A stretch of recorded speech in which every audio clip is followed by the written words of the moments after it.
Live from the campus of the College of Staten Island, you're watching exclusive CUNYAC soccer coverage right here on CSI Sportsnet. This afternoon, in their final regular season home game of the year, the College of Staten Island will face Baruch College as they look to extend their winning streak to 8 in the conference and go undefeated here in 2018. Hi, everybody. I'm Mike Babuski alongside my broadcast partner, Joe Foreman, as the College of Staten Island coming into the game here this afternoon, just having their 6-game winning streak come to an end as they went up to Amherst College on Sunday afternoon and dropped the final game by a final score of 4-0. But in conference play, the College of Staten Island remains undefeated.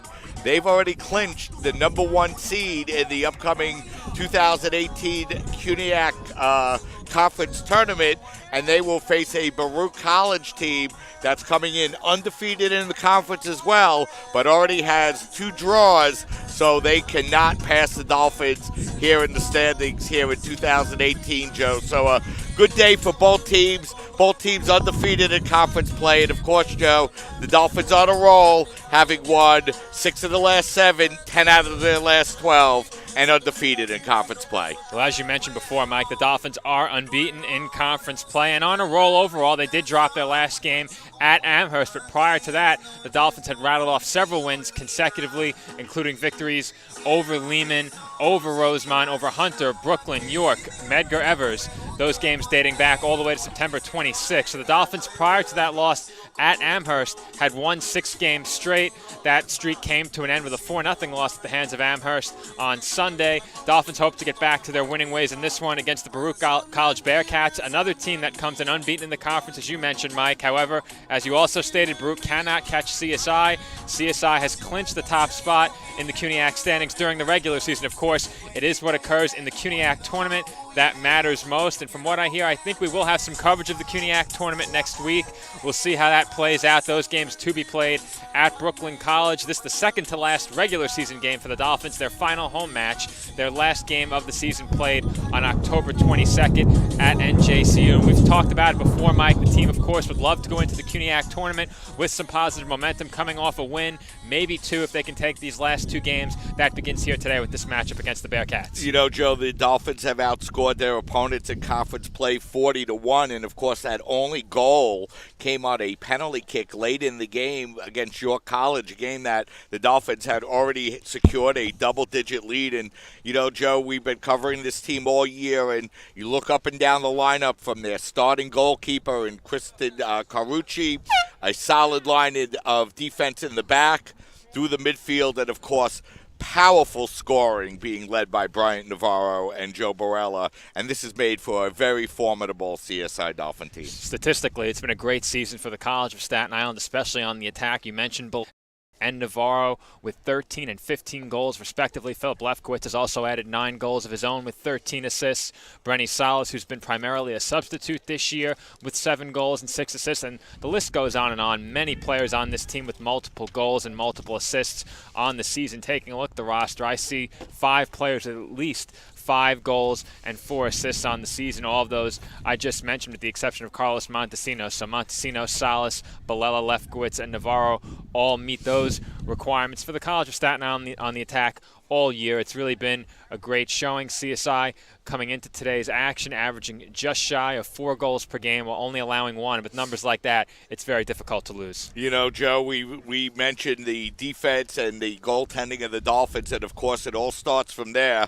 But the Dolphins, with their 63 goals on the season, second in Division III, just 2 goals behind Montclair State, and they're also averaging 4 goals a game, putting them in the top 3 nationally as well. And, you know, one of the struggles that this Dolphin team has had, especially getting into tournament time, has been their ability to score goals. But one thing that this team has demonstrated really throughout the lineup is an ability to create offense from a lot of different places. They certainly have. We've spoken a lot about how the Dolphins have succeeded on the attack throughout 2018, but another thing we should mention as well is that the Dolphins so far this year have only allowed multiple goals in a game 3 times against St. Joe's College of Brooklyn, against Rutgers Newark, and against Amherst. So when you're only allowing 1 goal or fewer in your games, as I mentioned just before, it's very difficult to lose. The Dolphins have done a great job of limiting the attacking opportunities of their opponents. It hasn't mattered who that opponent is. Even the highest quality teams they've faced this year have only scored a pair of goals against them, including Rutgers Newark. Amherst finally broke through for the first game this year where an opponent scored, I should say Rowan and Rutgers Camden as well. There were some more games with more than 2 goals. I misread the recent schedule, but as it stands still, the Dolphins allowing only 1 goal per game this season have allowed multiple goals 5 times this year in losses at Rutgers Camden, Rowan, in a win against St. Joseph's College of Brooklyn, against Rutgers Newark, and then against Amherst as well back on Sunday. But regardless of allowing those multiple goals over 5 games, still that's a tremendous number for a season that has been packed with games in 2018. We're coming down toward the ends of that schedule. Dolphins with 2 games remaining, the first of which is against the Bearcats this afternoon. Yeah, and quickly turning our attention, Joe, to the Bearcats, and we'll get to them more as the game gets underway. This is a Bearcat team that's allowed just 20 goals on the year, so they've been doing a very good job on the defensive end, but they've also just scored 28. They're averaging 2 goals per game on the season coming in, allowing 1.43 goals per game. And we've said it before. We've had Dolphins opponents come in to the College of Staten Island in games we've covered this year, allowing only about a goal and a half per game. And in order to stay in games against the College of Staten Island, you likely have to hold them around that number because CSI doesn't allow many goals themselves. But against those teams, the Dolphins have usually broke through for multiple goals. I believe Hunter was one of those teams not allowing many goals per game, but CSI able to put 3 up on the scoreboard, and the Hawks unable to get on the scoreboard at all. Dolphins won that game. And Baruch, another team, as I just mentioned, coming in, allowing under a goal and a half per game, scoring a pair, but holding CSI under 2 goals per game, not an easy thing to do. It'll be a tough task for the Bearcats in this one. So, Joe, as the Dolphins are getting introduced out on the field, why don't we bring you the starting lineups? And here to bring you those starting lineups, my broadcast partner, once again, Joe Foreman. Joe? Thank you, Mike. Beginning with the Bearcats of Baruch College. In goal will be number 99, Kellen Sella. And the rest of the Bearcats in numerical order. Number 2, Casal Green. Number 4, Jacob Gorodetsky. Number 6, Stanley Goldberg. Number 12, Brian Nunez. Number 15, Adonis Martinez. Number 17, Ryan Mendez. Number 19, Javier Crespo. Number 24, Juan Hareen. Number 25, Natari Muhammad.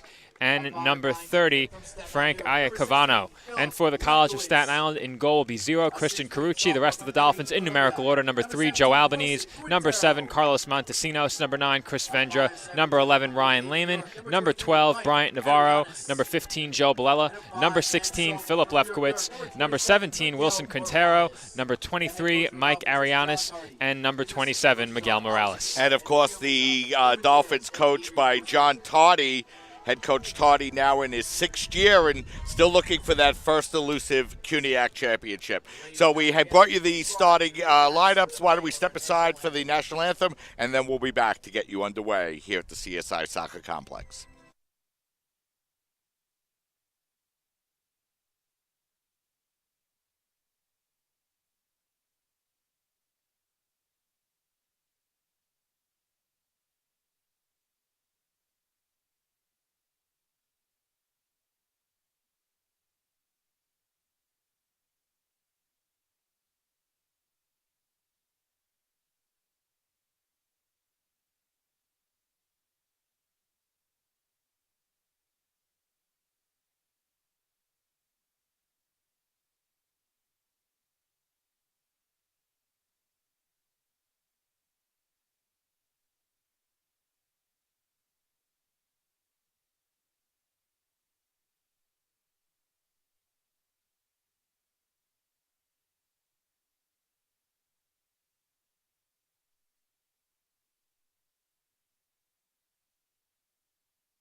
We're back, and we're just moments away from the start of this afternoon's game between the Dolphins and the Baruch Bearcats. The Dolphins coming in undefeated in conference play and having won 6 out of their last 7 games. And, the Bearcats coming off of a 0-0 draw against Lehman College. And, one of the things you always notice, Joe, is that as the season goes along and it gets later and later in the season, you see a lot more 0-0, 1-0 games. And we had a couple of 0-0 games in the CUNYAC Conference, and the Dolphins have won a couple of games by 1-0 scores as well. And these teams have played some close games over the past year. The first game between these two teams was a 4-3 Dolphins victory during the regular season last year.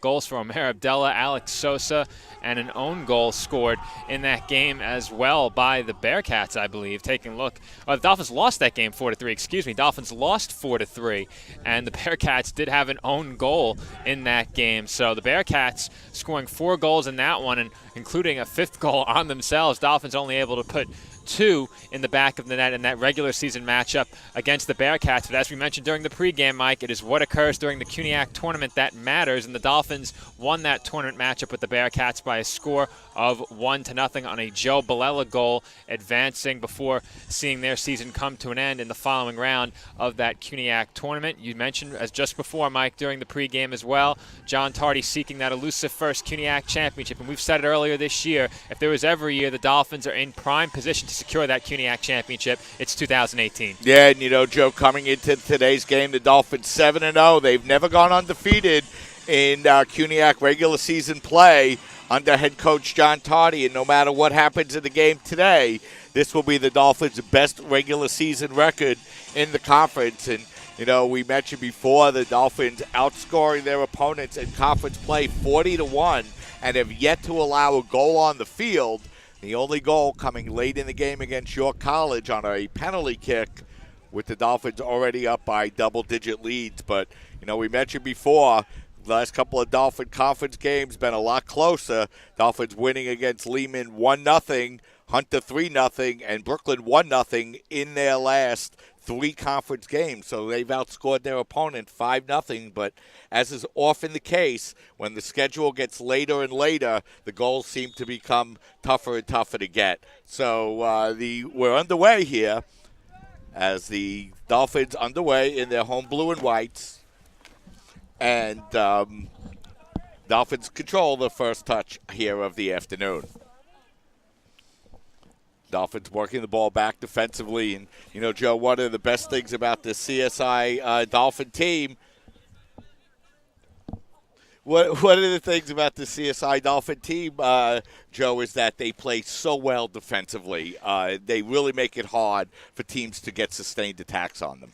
They have, and they have some great gear as well, as we receive some nice Dolphins scarves following the start of this game. A nice giveaway here at the CSI Soccer Complex. Yeah, it's still an opportunity to come down and see a little soccer and pick up a scarf as the Dolphins' first shot on goal is driven in hard, and it forces Sealer to make a nice save. So Dolphins getting offense underway. And, in a couple of these games, Joe, the Dolphins have been able to score early, and then they really can put a lot of pressure on the opposing team. And we've said it time and time again, the team that scores the first goal puts themselves in great position to win the game and takes a lot of pressure off themselves as well. And typically it has been the Dolphins scoring first in many of their matchups so far this season, a big reason for their success. As Montesino's pass will go out of bounds over the far touchline, so it'll be a throw-in or actually a free kick coming up here for the Bearcats just a minute and a half into the game here. And, the Dolphins have been able to control possession here thus far.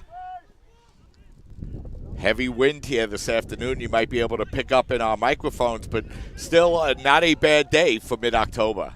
Certainly good weather to broadcast, and I'd much prefer the cooler weather. That's a great ball inside. Beautiful pass that time is Lefkowitz with another beautiful ball, Joe. And we talked about him in the pregame, and he leads the team in assists, and he's just been playing really the best soccer that I think he's played as a CSI Dolphin. And passes like that are a reason why he leads this team in assists. A great ball inside off the foot of one of his attacking teammates. Fortunately for the Bearcats, it ricochets to Sella in goal. So the Dolphins looking to play the ball forward, but now it's going to be Muhammad coming away with the ball for the Bearcats as he works the ball back to Heron. And really that was the first time I think that Baruch had consecutive touches here, Joe, in the first half, as the Dolphins coming out fast, but Baruch doing a nice job keeping everything out of the penalty area outside of that one shot. Baruch working the ball back defensively now as that's Goldberg working the ball out onto the far side of the field. He works it up to Crespo. Crespo leading the team in goals. And we mentioned, Joe, the Bearcats just with 28 goals on the year, being led with the 6 goals. As that ball will be played out of bounds by Nunez as the Dolphin attack was coming, and Baruch felt best to clear it over the touchline. You mentioned the Bearcats' leader in goals, Javier Crespo, and for the Dolphins, I mentioned multiple players, too, with double-digit goals. The 2 leaders, Balela and Navarro. Bearcats do not have a double-digit goal scorer, and only 2 players who have scored at least 4 goals. So the Bearcats have struggled to find offense from many different places, and different sources of offense on the attack has been something that's really helped the Dolphins out this season, and a big reason for their offensive explosion in 2018. As Boela's header goes wide, and it'll be a free kick taken by Sella, but once again, Joe, the Dolphins were able to work the ball in the penalty area and get the header that went wide. So good start for the Dolphins here offensively as they now look to attack from the back once again. As we're going to have no call on the play, as that time it was Lehman fighting for possession of the ball, but the Bearcats come away with it as that's Ian Cavano looking to play the ball forward, but the Dolphins will work it back on their defensive end, and they'll play the ball back now to Morales, and a lot of space, Joe, for Morales to operate from the back. Bearcats not pressuring him much here as he finds Lefkowitz with some space. Lefkowitz looking to work in now against Mohammed. Brings the ball back to the middle, but we're going to have a whistle and a foul on the play, and that's going to give the Dolphins an opportunity for a free kick and a location close enough to goal, Joe, that they may put this one right in the box. Bearcats allowed the Dolphins to pass that ball across midfield a bit too easily. Morales had plenty of options and found Lefkowitz with some space to work. Tried to get it to the inside, earning his team the free kick. Lehman to take it. Yeah, and, it looks like, Joe, at least initially, the Bearcats are going to be content to let the Dolphins come to them and then try to get the big counterattack. But as you mentioned, a lot of space in the back as they worked that one in. Is that time that was Albanese trying to play towards goal, but we're going to have a whistle, and it'll be a free kick now coming up for the Bearcats. 5 minutes into this scoreless first half. And, Joe, we mentioned before that the Dolphins coming into today's game having already clinched the number 1 seed in the CUNYAC tournament, but they still have things to play for here this afternoon. Of course, you mentioned they've already secured their best regular season record in quite some time. Dolphins, as I mentioned during the pregame, would like to go into the CUNYAC tournament with momentum as well, and playing your best soccer at the end of the year is always important. You can't understate the importance of playing well going into tournament time. As that time, it's Quintero having to make a nice play as Baruch had a little bit of numbers heading in toward the penalty box, and now the Dolphins give the ball away as that was Mendez. But once again, it'll be Morales there to clear the ball to midfield, and now the Dolphins look to attack, but that time Montesinos was offsides and had a pretty good look at it, Joe, and it looked like he was a step or two ahead. He was in a good spot to make a run there, but made that run a bit too soon as Lefkowitz won the ball out of the air and tried to get it to Montesinos up ahead of that back line of Baruch. Unfortunately, Montesinos, as you said, a step or two offsides. I think we have a nosebleed here. Yeah, it's Adonis Martinez who has to come over to the sideline for a minute, so we'll see if he's going to be subbed out of the game by Baruch College, or if they'll just play with 10 and then he'll come on at the next opportunity. And it looks like there will be a substitution, as it looks like Bakery Kinda will check into the game for the Bearcats. So the first substitution of the game comes 6 minutes in, Joe. So we've seen the first 6 minutes. What are your impressions so far? I like what the Dolphins have done on the attack, getting the ball up the field quickly and in dangerous positions on more than one occasion. We saw very early in this game a ball right into the center of the box off the foot of an attacker, and thankfully for the Bearcats, right into the arms of Kellen Sella. But the Dolphins have been around the penalty area quite a bit and have gotten there pretty quickly. And here they come once again as the Dolphins look to attack down the far side. And I believe that's Montesinos creating a little bit of space, and that ball is going to be knocked away and played out over toward the far sideline. Boella looking to work the ball forward, gets it over to Lefkowitz. Now the Dolphins playing it onto the far side of the field. As fight for possession, it'll go out of bounds. It'll be last touch by the Dolphins, and Iacavano will come over to throw it in as he'll drop the ball off instead to Nunez. to throw it in for the Bearcats. Nunez, a long throw towards midfield. Abney steps up to head the ball forward, but the Bearcats remain in possession momentarily, but now it's the Dolphins coming away with the ball. Boella, excuse me, nice move past one defender, can't shake the second, and now Baruch will come forward and play the ball towards goal, and it will roll on net. And it's going to be Carucci there for his first touch of the afternoon. Morales with the ball. Morales looking to feed the ball up. Nice pass as the Dolphins look to attack. Looking to get it to Arianis that time was Montesinos, but the ball a little bit too far ahead. And it goes out of bounds, and it's a little strange, Joe. The wind looks like it's blowing at the back of the Bearcats, but it seems to be playing like it's at the back of the Dolphins here so far. Well, that pass was a bit too easy for Miguel Morales. Found Carlos Montesinos fairly far up the field, and he was given quite a bit of space. Arianis made a good run. If that ball's on target, the Bearcats might be in some trouble, and the Dolphins might have another opportunity to score. Fortunately for the Bearcats, the pass too long. Lefkowitz looking to get the ball up over to Arianis. It's knocked away by the Bearcat defense, and now it's going to be played forward by Crespo. Crespo working the ball inside that time, getting it into Kinda, but the Dolphins defense is there to play it once again as Morales gets it over to Lefkowitz. Beautiful move at midfield by Lefkowitz. Lefkowitz gets past one defender, feeds it over to Arianis. The ball knocked out of bounds, and a nice play that time by the Bearcats to give up just a throw-in. The Dolphins looked real dangerous on that play. Nice defensive play by Baruch. Good job there by Stanley Goldberg catching up to Mike Arianis, who was about to receive that pass in a great spot to make a move, perhaps make another pass. Plenty of options for Arianis in that area of the field, but Goldberg able to clear it. It's only a throw-in for the Dolphins, as now they have to fight to keep possession and can't. Quintero looks to play it forward. It's knocked away, and now going to be played forward by Vendra. The ball will roll out of bounds, and it's going to be a free kick coming up here for the Bearcats. In the 10th minute here in this first half, just one shot on goal. And, you know, Joe, the Dolphins got that shot on goal very quickly here in this first half, but they haven't been able to get another opportunity. And Baruch has certainly tightened up defensively. They have, and a good recovery on that last attack by the Dolphins. Bearcats able to shut it down before Arianis got the ball in that dangerous spot. And even if the Dolphins move forward quickly, if Baruch can keep them out of those dangerous areas, they should manage to keep them off the scoreboard as well. Arianis with a lot of room and a couple of plays in front. He gets the ball across. It's going to come onto the foot of Barella, but it's going to be knocked away and played out to Kinja. Kinda tries to get past a couple of Dolphins, but Quintero is there to steal it. He gets the ball to Navarro. Navarro's first touch of the afternoon is a shot that goes wide.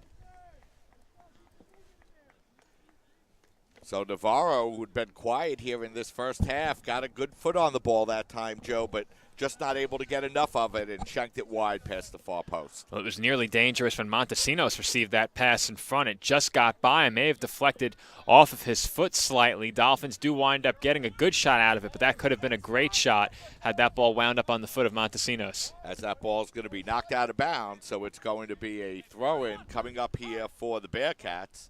As Hareen throws the ball in, he was looking to get the ball up to Crespo, but instead it's going to be knocked away and played by Arianis. Arianis' breakout pass is stolen away by Hareen, but now the Dolphins come back. What a beautiful pass that time to get the ball to Montesinos.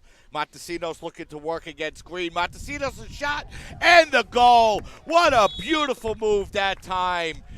And the Dolphins take a 1-0 lead. Carlos Montesinos with a beautiful goal on the play, able to step inside one defender, take the beautiful pass, make a beautiful move, and put the goal into the net.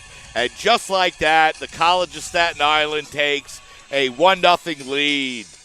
Carlos Montesinos with another big goal for the Dolphins here this afternoon. That big first goal that gives the Dolphins a 1-0 lead. And, you know, we mentioned it before a couple of times already, Joe, how important scoring that first goal is. And when you score a goal in the first 11 minutes, you really give yourself a boost of confidence. And a tremendous redirection pass to get Montesinos the ball before that excellent move that Montesinos made to score the first Dolphins goal. A lot to love on that play. As that time, Baruch looking to break in, Isaiah Cavano really had a step ahead of the Dolphin defense, but the ball rolls ahead and Carucci there to make the play. So 1-0, the Dolphins lead on the Montesinos goal in the 11th minute. We'll get you the assist, and here they come again as Montesinos looks to get in, but that time Stanley Goldberg able to shield him off the goal. So Montesinos picks up his 6th of the year, and you know, we mentioned, Joe, you look at down that Dolphin goal depth chart, a lot of goals. As here's Navarro feeding it ahead, and another opportunity and another beautiful feed and the goal. As that, I believe, is going to be Lefkowitz, who's going to pick up the goal for the Dolphins. And just like that, Joe, you don't get a minute to take a rest, or if you don't pay attention on this CSI Dolphin team for a single second, they'll make you pay. And they did it again, turning defense into offense very quickly, getting the ball up to Lefkowitz. He's been having that kind of year all year long. He puts it in the net, and just like that, 2 minutes later, the Dolphins lead 2-0. And with that goal, Philip Lefkowitz joins Joe Bellella and Bryant Navarro as double-digit goal scorers for the Dolphins this season. That's number 10 for Lefkowitz, and immediately after scoring the first goal of this game, the Dolphins score their second. Yeah, so the Dolphins now with 2 opportunities, and you know, we've said it all year long, it's hard to fault the goaltender on either one of them. And, you know, that time Lefkowitz just coming in and, you know, just so much room. And, you know, and the team is playing just with such confidence now, Joe, because they've had so much success. And for them to get that second goal here this early in the first half, they really are continuing that role. They got a little sidetracked up at Amherst on Sunday, playing a very good team. But they've come right back here this afternoon and are playing well once again. And what has really stood out early in this game is tremendous passing by the Dolphins. The pass on that first goal was spectacular. We saw a great pass early in this game that nearly resulted in a goal, and then great passing once again on the Lefkowitz goal, his 10th of the season. Dolphins with an early 2-goal lead, putting the Bearcats in a big hole. And now the Dolphins on the attack once again as it's Navarro. And, you know, you're talking about a Dolphin team, Joe, that picked up 2 goals here in the first 13 minutes. No goals for Boella, no goals for Navarro. Your 2 other double-digit scorers. That's the kind of firepower that this team has. That's the kind of season it's been for the Dolphins. It hasn't mattered who's out there on the pitch. They are always a threat to put goals up on the scoreboard. They don't even need their leading goal scorers out there detracting away from the other players. And by that, I mean taking the attention of the defense away from the other players. They can't lock in on any key player on the attack for this Dolphins team, as that one is over the net or into the net, behind goal. Yeah, that time it was Boella putting it in front, and Casal Green forced to knock it over the top of the crossbar, and now it's going to be a corner kick coming up for the Dolphins, the first corner kick of the afternoon, and that will go to the Dolphins. And you know, one of the problems that teams encounter, Joe, when facing the CSI Dolphin team is that in addition to all their firepower, which really forces teams to keep all of their players back toward the midfield line, Dolphins are so solid defensively as well that as another opportunity chipped just over the crossbar, I believe that was Montesinos once again, who chipped it over the crossbar. Another big opportunity just goes wide. And another great ball right into a dangerous position in front of goal, and that was from Lefkowitz to Montesinos, who got a foot on it. The shot goes high, but as I was just saying, those leading goal scorers command such attention, and not only are they prolific goal scorers, but they have great skill dribbling the ball as well, and that really commands the attention of a defense. And when that sort of attention is required to stop a dribbling player on the attack, it opens up opportunities for others. But those players haven't even needed to be on the pitch for the Dolphins attack to be successful in 2018. With just about any combination John Tardy has decided to go with, they have found success. So here come the Bearcats looking to attack, as that's Kidder getting the ball forward, and Carucci there to make the play on the ball once again. So Carucci will wheel the ball over to Quintero. That'll get the ball back to Morales, and now the Dolphins working the ball across the field and look to attack. And you know, like we mentioned, Joe, Dolphins up 2-0, and 9 Baruch players back beyond midfield, and still not always enough to prevent the Dolphins from attacking in numbers. Is now Muhammad looking to get the ball through to Mendez, But once again, it'll be Morales to play the ball away.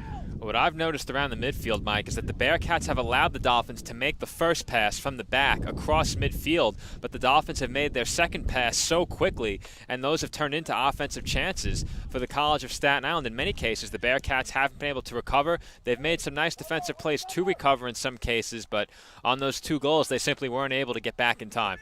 Long ball knocked away by the Dolphin defense. And it's going to be played away by Lefkowitz, who gets it to Montesinos. And now Arianis with the ball. Arianis, a long ball down the near sidelines to Lefkowitz. Collision on the sideline. And now Baruch able to play it to the middle and get it to Green. But Green's breakout pass will go out of bounds. And the Dolphins throw it in quickly. Quintero looking to play the ball forward to Lefkowitz, but it'll be knocked away by the Bearcat defense. And played now by Crespo. Stolen by Arianis in the midfield. Now it's Albanese, but Albanese pass is stolen away. But once again, a nice job stepping forward by Lehman to knock the ball away. And now Arianis to knock it away.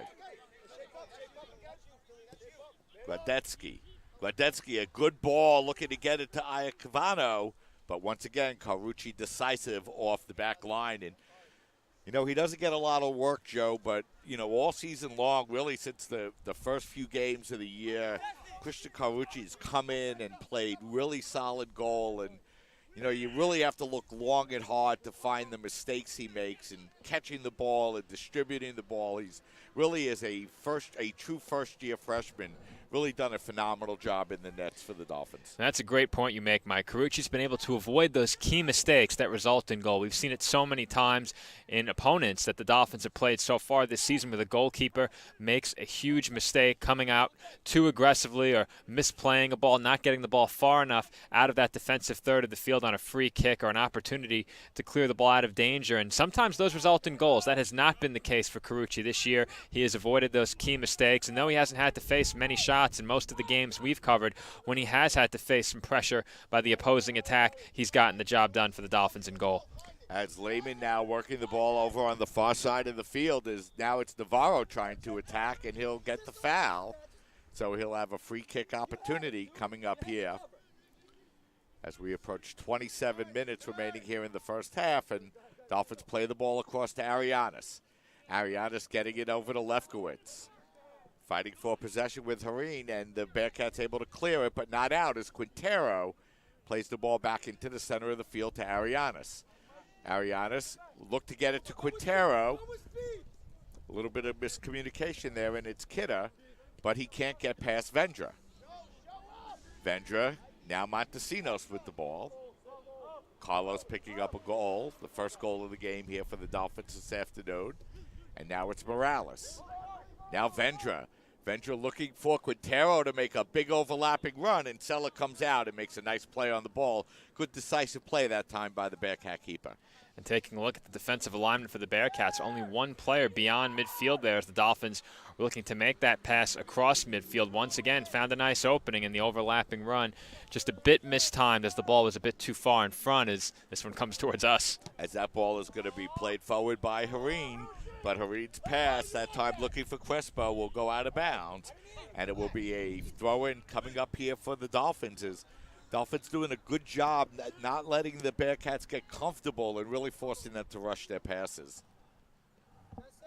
That time it's Lefkowitz trying to get through, and it sure seems like the ball finds him a lot, Joe. And we mentioned his motor. We've said it time and time again during our broadcast this season. He seems to have a motor that never dies, always playing at full speed, especially on the attack. And if there's a situation that calls for it, he gets back defensively as well. He's all over the pitch for the Dolphins, and there's a reason why. He's among the leaders in goals and the team leader in assists. The Bearcats trying to play the ball out. The Dolphins trying to force the Bearcat mistake, and they're able to get the throw in now as Quintero gets the ball in quickly now to Vendra. Vendra playing the ball back now as that's Lehman with a little bit of room. Ryan drills it and just knocks it over the top. Beautiful shot that time by Lehman, but just over the crossbar. And that was nearly the third Dolphins goal of this game. A great shot there by Lehman from quite far out, just over the crossbar. Dolphins nearly extended their lead to 3 with that one. And Bearcats right now still looking for their first quality chance of this game. We've seen a couple of passes get in front of goal, but no Bearcat has made contact with the ball in the penalty area yet. And their attacking play has left a lot to be desired early in this game. Still plenty of time for them to change that. As Goldberg plays it deep into the Dolphin zones, but the Dolphins able to knock it back once again, where Gradetsky plays it forward now for the Bearcats. He looked to get the ball forward up over to Mendez, but once again the Dolphins defense there to play the ball back towards midfield. Lefkowitz freight trained from behind, and he'll draw the foul. Well, you see the product of that aggressive play by Lefkowitz, charging into the fray there, goes down, but gets right back up, and that's to be expected. So it'll be a free kick coming up here for the Dolphins. And if you're the CSI Dolphins, Joe, coming into the game where you've already clinched first place, you want to get off to a good start and be able to play a little loose, and scoring 2 quick goals really does that for you. And I think something else important to note in this game is the Bearcats very well could be the team that the Dolphins need to beat to secure a CUNYAC championship this year. So if you can build some confidence from this game, and if you're the Dolphins, maybe pick up a multi-goal victory, that could go a long way towards establishing even greater confidence than this team already has if they are to meet Baruch again in the CUNYAC tournament. Still many more games to win for the Dolphins to reach that point, but they've looked great this year, and they have as much reason as any team to believe they can reach that CUNYAC championship. And, of course, these two teams have a long tradition of battling each other in the CUNYAC conference. And you mentioned, Joe, the Dolphins were successful against the Bearcats last year. And, of course, we remember a lot of years where the Bearcats have been successful. And, the Dolphins really looking for that elusive CUNYAC championship. And, I have to say, from seeing, Dolphin soccer all this year, this has got to be the deepest team. Look at that beautiful ball. Breaking in that time is Navarro, just a step away, and a nice play by Sella to come out of the net. And how many times have we said that? Just a step away or just a bit mistimed on a run. Dolphins have come close many times and have already converted twice in this game. Iacavano with a nice move, but the Dolphins defensively there to knock the ball away once again. But a nice play by the Bearcats to force the ball deep, but it will roll out of bounds, and it will be another free kick coming up here for the Dolphins as we've just crossed the midway point here in the first half. Dolphins leading by a score of 2-0 and have yet to allow a shot on goal. And I should mention, as I'm also helping operate the clock on your screen, that time unofficial, 22:05 to go in the first half. So I have a bit over about 46 minutes on your clock. Once that clock reaches the point of halftime, assuming no more goals are scored, we'll adjust the clock accordingly as the first half progresses as the Dolphins prepare to take this goal kick. So it'll be Carucci to play the ball forward, and the Dolphins look to build up offensively here once again in the first half. Pass goes over to Vendra. Vendra now getting the ball back up over to Morales, and you can see, Joe, 10 Bearcats on the defensive side of the field, now all 11. Not pressuring the Dolphins' back line, allowing them to handle the ball however they choose until they reach that midfield stripe, and that's allowed them to make some passes across midfield that have set up the Dolphins' attacks quickly. And as I said before, in many cases, the Bearcats haven't been able to recover from that quick setup, and when they have, it's taken stellar defensive play in the back. So it's going to be Quintero to throw the ball in now for the Dolphins, as he'll get the ball up over to Vendra. Vendra, another first-year player, really performing well as Lefkowitz will get called for the offsides. The second offsides for the Dolphins here in this first half.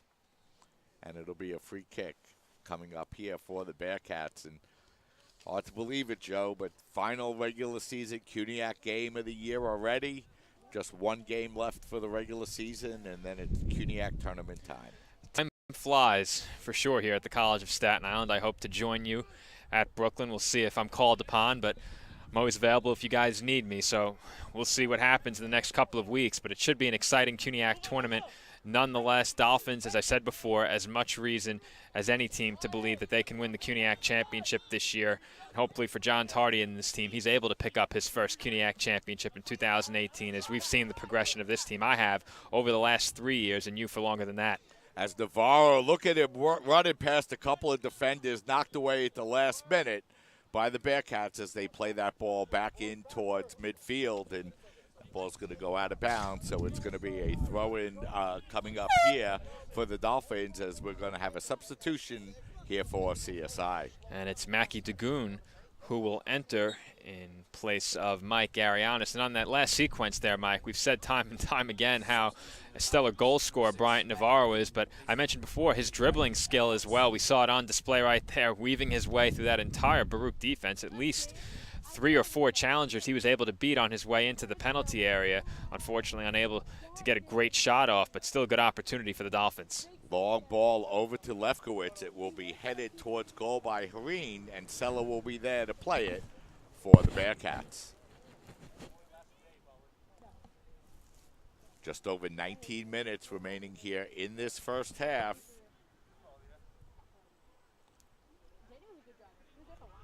Dragoon with his first touch of the afternoon plays it up over to Navarro. Navarro will work the ball back up over, and it will come over now on the near side to Morales. Back over to Dragoon.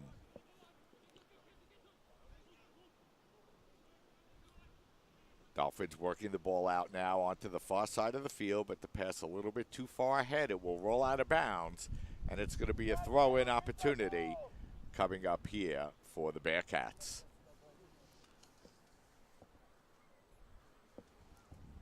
We're looking at the CUNYAC standings, the Dolphins and the Bearcats sitting at 1-2. Hunter currently in the 3rd position, Lehman 4th, John Jay 5th, Brooklyn 6th. Those are the teams that will currently qualify for the CUNYAC tournament, and the Dolphins, of course, will get that first round bye. And, of course, in soccer, you know, some people want to buy and some people want to play, as now it's Vendra with some space. Vendra looking in to break towards the goal line. A nice move. A couple of Bearcat defenders go down. It gets over to Lefkowitz. The Dolphins able to head the ball across, but a nice play defensively to knock it away and out towards goal. And Bearcats came very close to allowing goal number 3 there, Joe. They did. On the topic of the first round bye for the Dolphins, there really wasn't much question that the Dolphins would secure a bye after defeating Hunter, and I believe that was the last men's soccer game we covered. But the Dolphins, again, securing that bye quite some time ago in one of those top 2 spots. And we thought this game might be for the regular season CUNYAC championship. But with the pair of ties that Baruch has picked up since that Dolphins win over Hunter, CSI has already secured the top spot in the regular season. But we said it during the pregame, that doesn't mean very much as you enter the CUNYAC tournament. Anything can happen. And anything can still happen in this game. Baruch's still within striking distance and plenty of time, but they need to get some attacking play going. Yeah, and, you know, Baruch has really been struggling offensively, Joe. They've just scored 1 goal in their last 4 games, and that was 4 games ago, a 1-0 win against Brooklyn College. Since that time, they lost 2-0 to William Patterson and a couple of 0-0 draws against Hunter College and Lehman College. So this is a Bearcat team that's really been struggling to score in the last 4 games. And this isn't the time to struggle on the attack with the season coming to a close. Not many more chances to get it right for Baruch. I don't have their schedule in front of me, but as we know, the Dolphins only have 1 game left, so I can't imagine Baruch has far more than that to go, as I see you do have that schedule in front of you, and you'll hand it off to me. And this is it for the Bearcats in the regular season, so they don't have a chance to right the ship beyond this one. Still about 60 minutes or so for them to go in this game to get righted on the attack, but they certainly need to be better than this moving into the CUNYAC tournament, especially if they meet this Dolphins team again down the line. Yeah, so it's going to be a free kick opportunity here coming up for the Dolphins as we now under 16 minutes remaining here in the first half. And, you know, you might be able to pick up the wind a little bit in our headsets here this afternoon. But, you know, once again, Joe, for the middle of October, the weather at the CSI Soccer Complex has been pretty good. It has, and I certainly appreciate this cooler weather as opposed to the weather where you're at risk of getting sunburned. And I'm sure the same goes for the players as well. It's not at all too cold out here. As that opportunity played in toward the penalty area, and it's going to be knocked away by the Bearcat defense, and it's going to be played forward now by Albanese. Fight for possession. Dolphins coming away with the ball once again as that's Boella. Boella, a shot! And it's once again Sella forced to knock it over the top. And, you know, once again, Boella working one-on-one against the Bearcat defender. Came clean, blasted one on goal, and that will force a corner kick as the Dolphins continue to apply pressure here in this first half. And this has been sustained pressure over the last few minutes for the College of Staten Island. Seems like the pitch is tilted right now. Baruch hasn't had any possession beyond midfield for quite some time, and now the Dolphins with another corner. Yeah, and Joe, we don't keep the possession stats here, but I bet you it's probably at least 80-20, if not even a little bit higher. I think you're right about that, Mike. It has been all Dolphins on the attack so far in this game, certainly in terms of possession overall. As that pass comes into Dragoon, it's going to be headed out of bounds, and it's going to result in another corner kick coming up for the Dolphins, and Lefkowitz to take the corner. And, Joe, we've seen the Dolphins be successful on these corners and be dangerous all year long. And if Baruch continues to surrender them, eventually they will pay for it as that one travels low. At that time, the Dolphins tried a short corner to the far post, to the near post from the corner kick, and it was knocked away by the Bearcat defense, but now it's Dragoon with the ball for the Dolphins. Mackey passing it forward to Lefkowitz, now operating on the far side of the field, and the ball's going to be knocked away and played out now by the Bearcat defense, but Albanese steps up to knock the ball forward. Ball's going to be played forward now, and this time the Bearcats come away with the ball as Muhammad tried to clear it, but Dragoon comes away with the ball once again, and once again, the Dolphins cross the midfield line with a lot of space between them and the nearest Bearcat defender. With Morales bringing the ball across the line from his back position, the Bearcats dropped even further, and they were allowing Morales to go just about wherever he wanted with it. Montesinos now playing it over, as that's Navarro working the ball back to Albanese, and now Lefkowitz once again operating from the far side. And the shot and the goal! So he takes the ball on the far side this time, takes his time, drills it into the back of the net. Dolphins pick up their third goal of the afternoon and lead by a score of 3-0. And what are you going to say, Phil Lefkowitz, ever since the first game this year that we've seen him really flying all over the field, 2 goals here this afternoon. And the dribbling exhibition continues for the College of Staten Island. Lefkowitz put a nice move on there, was able to beat his defender with some speed moving toward goal, hesitated for a moment to get everything he had behind that shot, and there was simply no chance in goal to save that one. So the College of Staten Island continues to pour it on in this first half. Now with a 3-goal lead, and things just became infinitely more difficult for Baruch in this one. Yeah, and the problem here for the Bearcats, the problem here for the Bearcats, Joe, is that they're getting people back, but the Dolphins are still finding openings, and that's because so many of their players are just so difficult to mark. They have so much speed that if you're even with them, you're a step behind. And again, Lefkowitz has been playing so well. We've seen him in the back defensively. We've seen him on the left side of the field, the right side of the field. We've seen him score goals from both sides of the field here, and Dolphins just continuing to play very well. We've mentioned the goal-scoring prowess of the leaders in attacking play on this Dolphins team, Lefkowitz, Bolella, and Navarro, but Lefkowitz has really demonstrated tremendous dribbling and passing and scoring all in this game alone, and we've seen that from Navarro and Bolella as well throughout the season, but Lefkowitz's full skill set has really been on display in this one through the first 33 minutes. So Montesinos checks out of the game for the Dolphins. He gave the Dolphins the lead back in the 11th minute, I believe it was.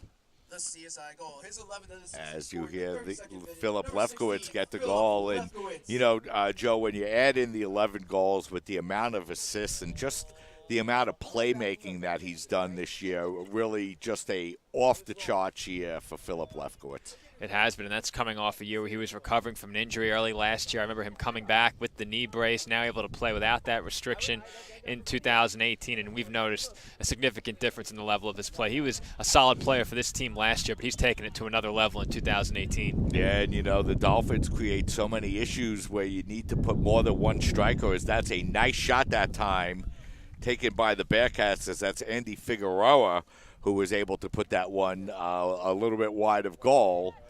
Although I believe it might be credited as a shot on goal, but Carucci there to make the save. Dragoon. Nice pass in the center of the field, gets the ball up over to Vendra. Vendra, another one of those real solid plays. Joe just doesn't ever seem to make that big mistake in midfield, and You know, that's something the Dolphins have been able to avoid, is that big mistake, that big giveaway. And, you know, for the most part, Joe, they just don't do it. And that's one aspect of the Dolphins' success we've highlighted throughout the season. Their level of play in the midfield, winning the ball when it's in the air and not making the costly mistake, usually on a turnover. And we've seen that so many times from the opposition so far in 2018 as the season winds down now. And the Dolphins have really capitalized on their midfield play so far. And in this game today as well, we've seen the defensive back line able to pass the ball into the midfield just about wherever they want. And then those players positioned there already, able to quickly turn and make a move, or immediately find one of their teammates on the attack, making a run, all of that developing in that middle third of the field. So now the Dolphins come away with the ball, as that's Navarro. Navarro streaking down the far sideline, but he has the ball knocked away, and it will be played away now by the Bearcat defense, as that's Vadim Sullivan knocking the ball to the far sideline. But now it's Dragoom to come away with the ball for the Dolphins. Dragoom to Navarro, trying to set the ball up into the center of the field. Instead, it'll be knocked away, and it's Shane Rafferty coming away with the ball for the Bearcats. Vendra now off the steal in midfield. Over to Quintero. Quintero now over to Dragoom. Now the Dolphins work the ball back up over to Morales. Good job by the Bearcats, forcing the Dolphins to work the ball back, but Dolphins able to regroup and now reset as it's Vendra across the midfield. Vendra playing the ball forward. A nice pass as it's now Lefkowitz. Lefkowitz looking to work the ball and looking to get the ball across, and the shot in the goal. Beautiful feed across from Lefkowitz to Joe Boella. This time Boella drills it into the back of the cage. And with 8 minutes and 57 seconds left here in the first half, the Dolphins lead by a score of 4-0. And as I said before, the full skill set of Philip Lefkowitz on display, and it is Joe Boella who finishes off this play, adding to his goal-scoring total on the year. CSI now leads 4-0, and there is no end to this offensive onslaught in sight for the College of Staten Island right now. They continue this extremely high level of attacking play. You know, Joe, we came into the game here today, and you know, we're looking at a pair of teams unbeaten in conference play, and, you know, the Bearcats have been very stingy in allowing goals this year, especially inside the conference, but the Dolphins just coming out and really just clicking on all cylinders and really just buzzing all over the field and just creating a lot of openings and a lot of space for themselves.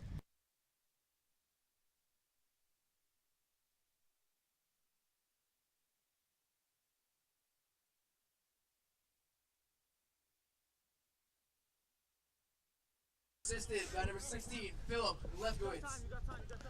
We just paused for a moment to get the official assists on that last goal, which haven't been input here on the live stat sheet. There it is. Goal scored by Joe Boella. Assists to Philip Lefkowitz. It's Boella's 14th goal of the season.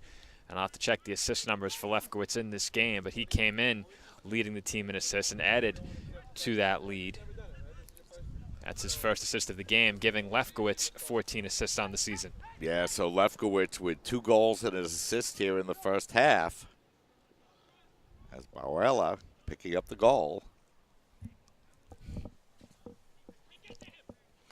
And the Dolphins now lead by a score of 4-0. And the way the CSI Dolphin team plays defense, Joe, this is a team that has allowed just 1 conference goal on the year, as Lefkowitz throwing the ball right into the center of the penalty area and Dragoom heading it over the top. And Dolphins that close away from goal number 5. And, you know, we were talking a little bit, Joe, about the fact that, you know, both teams coming in undefeated and Baruch allowing, you know, very few goals, especially within the conference. But this CSI offensive juggernaut, especially in the conference, really came out today and really has just exploded on this Bearcat defense. Well, I spoke about it quickly as we wrapped up the pregame. These two teams meeting a couple of times last year. Close game in both affairs. Baruch winning the regular season matchup and then the Dolphins winning in the CUNYAC tournament. We certainly did not expect this here today. Dolphins with a huge 4-goal lead in the first half, and they're on their way to just about as big of a victory as we've seen in the conference this year outside of that game against York, that huge 16-1 victory, ironically the only game in which the Dolphins surrendered a goal in CUNYAC conference play. You mentioned it in the pregame, that goal surrendered on a penalty kick late, but CSI looks like they're on their way to a big victory in this one. And even if they can't come all the way back in this game, Baruch would certainly like to get things going on the attack, as they don't have another regular season game to get things right entering the CUNYAC tournament. Final regular season game for the Bearcats here this afternoon, as it's Morales with the ball, getting it to Vendra. Vendra working the ball down to Lefkowitz. That time a nice defensive play by Hareen to knock the ball away, but the Dolphins come away with it once again. Quintero looking to work past Iacavano. It's knocked out of bounds, but once again it will be a throw-in for the Dolphins. And you know, Joe, we mentioned before the Dolphins look like they're in possession at least 80% of the time, and it seems like, if anything, that number's been going up lately.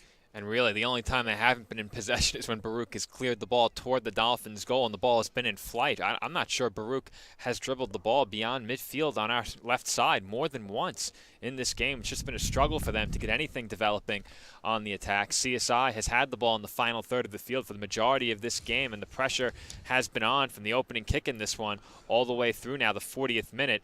And even 5 minutes to go in the first half. And the Dolphins will finish out the regular season against NJCU on the road. So the Dolphins with an opportunity to get one more tune-up in. And, you know, Joe, you look at this Dolphins schedule and, you know, particularly their non-conference schedule. They've played a lot of tough teams this year, and it seems to have really helped them, because when they get into these conference games, they've been very difficult to deal with.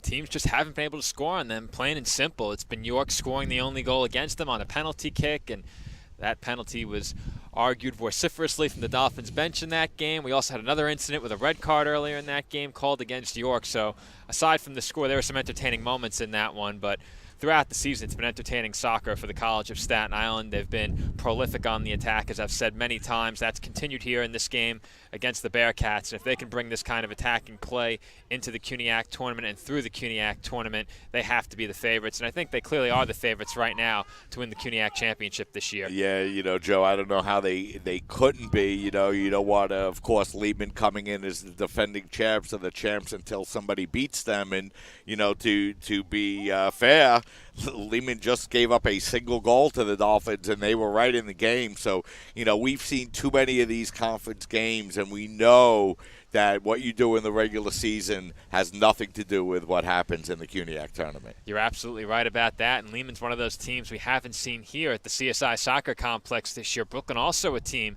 that played the Dolphins in a one-goal game as well, though they did have quite a few defenders back. I was told they played with 6 defenders on the back line in that game and were able to hold the Dolphins to 1 goal as a result. But again, it's teams being unable to score on the Dolphins that's been the difference. The Dolphins haven't needed these offensive explosions in the CUNYAC conference because they've given up nothing in all but one of their games, and the 1 goal allowed was on a penalty kick. So if you're CSI, continue the defensive intensity, and it seems as if the goals will come. Yeah, you know, and Joe, I don't have any official statistics, but I'm going to go out on a limb and say no team in the conference has ever gone through conference play allowing just a single goal the way the Dolphins have thus far in 2018. And you look at the goal differential of 44-1, and, you know, those are numbers that you just never see in conference play. You don't see them in any play typically, and it's been an extraordinary season in the CUNYAC for the College of Staten Island. A great season overall as well, and I think it's really highlighted by that game against Rutgers Newark, a game the Dolphins lost, but a huge improvement from last year. The Dolphins dropped that game to the Scarlet Raiders big last year, went out on the road against them this year. They played them last year here at the CSI Soccer Complex, and on the road this year took them to extra time before that game came to a close on a penalty kick. We're in the final 2 minutes here of the first half as Kidda working the ball ahead, getting the ball over to Minchik. Minchik trying to get himself a little bit of room, but once again the Dolphin defense there to knock it away, but Dragoon loses possession, and now it's Mendez. Mendez feeding it forward to Kidder. Kidder breaking in with some speed, getting the ball into the box, but it's going to be knocked out of bounds. But the Dolphins will give up their first corner kick of the afternoon, and Baruch looking very dangerous on that play. Joe nearly got their first goal of the afternoon. Easily as dangerous as the Bearcats have looked so far in this one. If they could sneak a goal in late in this first half, that would be huge for them. Still a long way to go for the Bearcats, but they need to get on the scoreboard in order to start any sort of comeback. And looks like the clock may be stopped for an injury. I'm not sure I saw an X there yet, and the clock has indeed been stopped. Officially 1:24 to go in the first half. I'm going to stop the clock at 45 minutes even to make life a little bit easier on us. And actually, I can reset the clock to match the game clock, so we'll do that instead while we have a break in the There action. you go. As I believe that's William Morales that's down on the field here for the Dolphins, and Morales has really been a rock on that Dolphin defense. He's the kind of player that not only is very efficient with the ball, but brings a lot of size and physical toughness to the center of that Dolphin defense. And Morales is up on his feet. He appears to be okay. He'll come off for at least the remainder of the first half, I do believe, with 1:24 remaining, and a big corner kick opportunity coming up here for the Bearcats. And we're about to get underway, as I believe that's Kidder who will take the corner kick here for Baruch. 1:24 remaining here in this first half. And the Dolphins leading here by a score of 4-0. Kidder, a nice ball into the center of the penalty area, headed up in the air. Carucci comes out and able to get his hands on the ball and hold on to it for the Dolphins. So big opportunity that time for Baruch. They made a nice corner kick into the center of the field, ball headed up in the air, and once again, Joe Carucci there to make the play sure-handed. And that's the second time in only a couple of touches that Carucci's gotten into it with a Bearcat in front of the goal. Two different players, as there's a pass intended for Lefkowitz knocked away, but I've seen Carucci get into it with a couple of Bearcats already in this game. His bench telling him to calm down. You certainly don't want to see anything come of it with your team leading by 4 goals or in any situation. So we're heading into the final 40 seconds here as the Dolphins play the ball in. A long crossing ball headed high up in the air, and Sella has to go up high to get his hands on the ball in the final 30 seconds. So good opportunity here for the Dolphins. Let's see if the Bearcats can challenge here in the last minute. Albanese comes away with the ball now for the Dolphins. I should say that was Vendra. Vendra losing possession. Opportunity here for Minchik, but Minchik loses possession, and Dragoon there to play it, but we're going to have a foul on the play and a free kick for the Dolphins. Only 6 seconds remaining. Bearcats put it in play quickly. Kidder's shot towards goal is going to be knocked away, and that's going to do it. 45 minutes in the books. Dolphins score early, score 4, and lead here at halftime by a score of 4-0. And a great first half for the College of Staten Island in this one. A big 4-goal lead. CSI's attacking play has been excellent. Great dribbling, great passing, and quality shots taken throughout that first half. It's been all CSI in this one as they look to maintain their perfect record in the CUNYAC Conference. So the Dolphins lead here by a score of 4-0. Why don't we step aside, take a break, and we'll be back, and we'll get you the halftime statistics and get you ready for the start of the second half. Dolphins lead by a score of 4-0 as you're watching exclusive CUNYAC men's soccer coverage right here on your voice of everything CSI Sports, CSI Sportsnet, CSIDolphins.com.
We're back here at halftime where the College of Staten Island leads by a score of 4-0. And, you know, Joe, looking at the halftime statistics, it looks like exactly what we saw out on the field.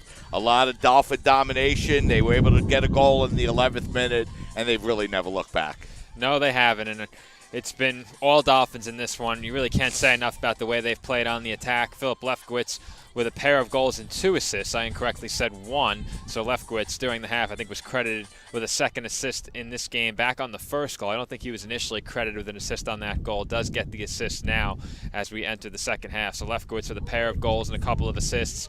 Joe Bilella adds to his goal scoring total, now has 14 on the season. Carlos Montesinos scores his 6th. The 2 goals for Lefkowitz, his 10th and 11th. Yeah, you know, you look, Joe, at this Dolphin offensive attack. 11 shots, just 1 for the Bearcats. 4 corner kicks for the Dolphins, just 1 for the Bearcats. The fouls basically even. It's been a pretty quiet game here as far as the fouls go. The Dolphins with 1 save and 3 saves credited to Baruch, but Dolphins coming out and really playing about as well as they've played all year long, Joe. They've played extremely well in this game, Mike. And if you're the Bearcats, you really have to possess the ball beyond midfield first and foremost. They haven't had much possession in this game at all, let alone beyond the midfield. So if you're the Bearcats, you need to try and get the ball across midfield, string together some passes, and get some quality shots. We saw their best attacking play of this game late in that first half for about the final minute and a half, but it wasn't enough to break through with a goal. So the first pass by the Bearcats is going to go up the far sideline and out of bounds. So it will be the Dolphins to throw the ball in here as we're just 30 seconds into the start of the second half. And the Dolphins leading by a score here of 4-0. And we mentioned before, Joe, just 1 regular season game remaining for the Dolphins, and that will be against New Jersey City University this Monday afternoon. And then the Dolphins will have a bye in the opening round of the CUNYAC tournament, and then we'll get ready to play in that tournament, a tournament that brings with it, of course, that all-important automatic NCAA bid. And, you know, I know that's something that head coach John Tardy and the rest of the Dolphin staff really are looking to try to attain. And it's always a thrill to play in an NCAA tournament game. I've only been able to attend one of those Dolphin tournament games. That was men's basketball last year. As much fun as I've had covering CSI Dolphins athletics, you, Dave, and I got to cover that game from an excellent facility up around the top of the facility. We had a nice catwalk around the top of the arena looking down onto the court, got to broadcast from there. It was a great experience for us. I'm sure it was a great experience for the athletes as well, and the men's soccer team will look for a similar experience of their own if they can come through and win the CUNYAC tournament. But as we mentioned during the first half as well, Mike, it's not only this Bearcats team the Dolphins will have to contend with, several other teams that play the Dolphins close in the regular season, including Brooklyn and Lehman. Dolphins defeated Hunter 3-0, but we haven't seen Brooklyn and Lehman here at the CSI Soccer Complex, so you and I don't know exactly what to expect from those 2 teams entering the CUNYAC tournament. And, you know, Joe, while we're talking about the upcoming CUNYAC tournament, the 3-time defending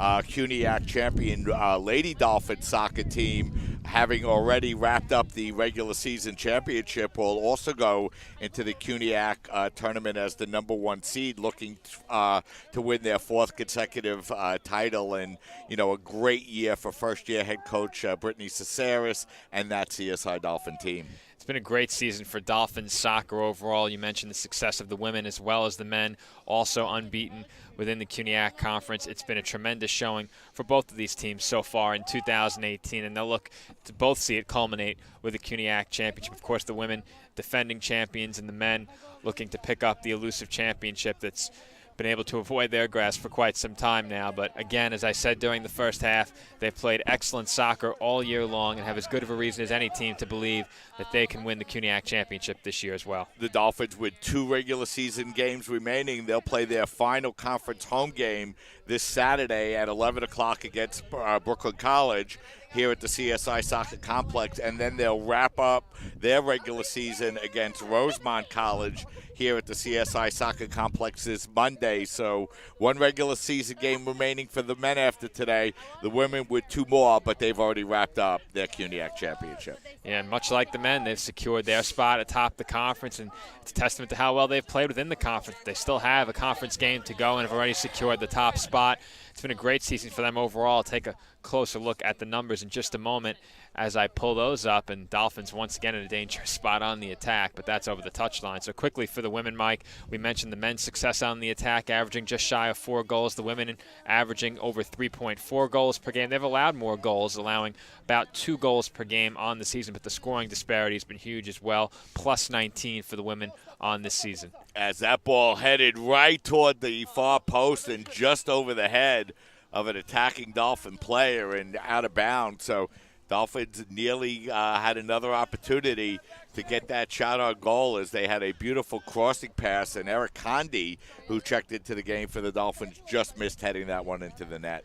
And as soon as the second half gets underway, once again, a lot of play to our left. In the first half, it was our right with the Dolphins attacking in that direction. Baruch just unable to get the ball beyond midfield in any threatening position so far in this game. We'll look to do so here. As that ball is going to be taken away by the Dolphins, and now they'll work the ball back onto the defensive side of the field and work the ball all the way back towards goal, and it will be played forward now by the Dolphins.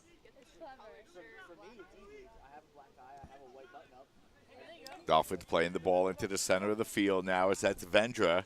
Vendra getting the ball up over to Lefkowitz. He's had a hand in all 4 goals, 2 goals, 2 assists here for the Dolphins this afternoon, as that ball is going to be knocked out of bounds as we head into the 51st minute of the game here this afternoon. The Dolphins lead by a score of 4-0, and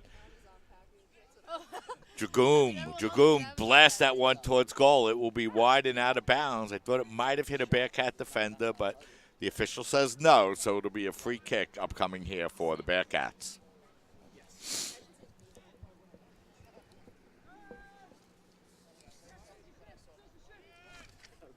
Bearcats working the ball back on defense now, as that ball is going to be played forward, and getting the ball now offensively for the Bearcats is going to be Minchik. Minchik looking to work the ball in front, and you know he's had a couple of opportunities with the ball, Joe. Christian Minchik has, and has been able to get the ball deep into the Dolphin attacking zone, but you know, once again, the Bearcats just not able to find the space to finish a play. But here's Kidda looking to work the ball forward. It comes back to Munoz. Munoz looking for some room, and it's going to be knocked away by the Dolphin defense. A little bit of good sustained pressure that time by the Bearcats. Well, as often as the Bearcats have gotten it down around the attacking third, which hasn't been too much, we've seen them get the ball into some good spots, but those haven't translated into shots, and that's been in stark contrast to what the Dolphins have done, as it seems every time CSI has gotten the ball around goal, they've put together some quality passing, if not a quality shot as well. As that time they tried to work the ball forward, but the ball goes too far ahead, and it will be a free kick coming up here for the Bearcats.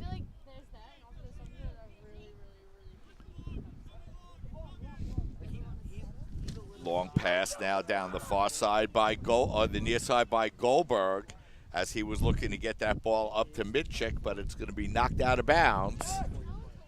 And it's going to be a corner kick here for the Bearcats. Their second corner kick of the afternoon, and their first here in the second half.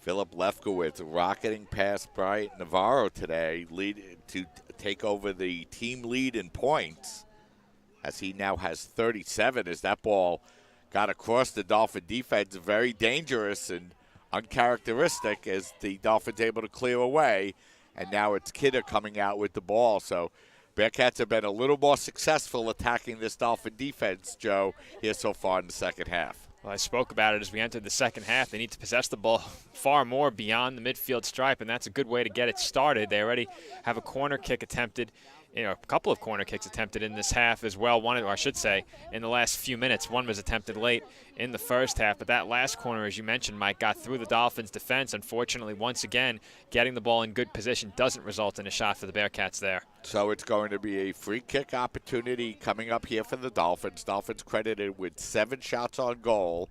Bearcats with 1. It's been all Dolphins in the scoring, and they lead by a score of 4-0. As Dragoom able to work the ball up now over to the near sideline. And here come the Dolphins building the attack up once again. Good job, Staten. as that ball will go out of bounds, and it will be another throw-in coming up here for the Dolphins as Sosa able to get that ball forward. And, you know, we look at a lot of the players on the field right now, Joe.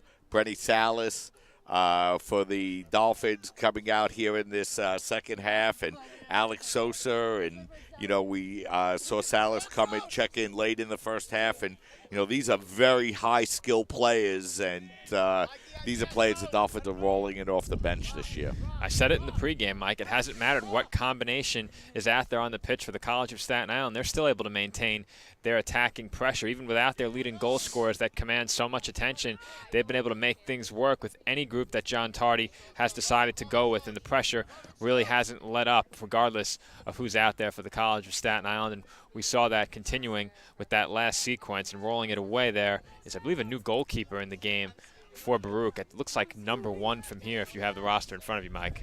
Yeah, I do, Joe. That's Elliot Breslov into the game now for Baruch. And, you know, you look at the stats, and Sella credited with allowing 4 goals. But, you know, when you look at the 4 goals, there really wasn't much he could do. Is we have Frank Iacavano coming off the field.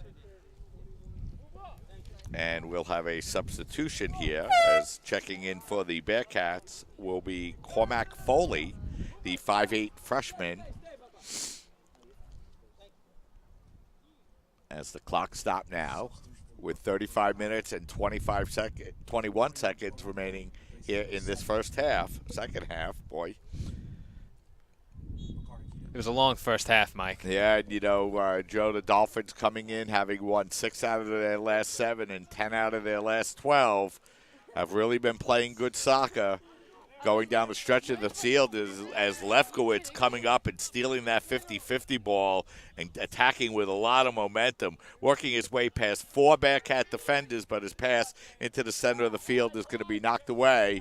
But there to play the ball back once again for the Dolphins is Ryan Lehman to just clear it out over the far sideline. And, you know, even when the Dolphins find themselves out of balance a little bit defensively, they're able to make the play, slow the things down, and now Baruch with another substitution here, as it's going to be Adonis Martinez coming into the game, and Bakary Kidder will come out. Kidder replaced Martinez in that first half when Martinez had that bloody nose, and now they swap positions once again.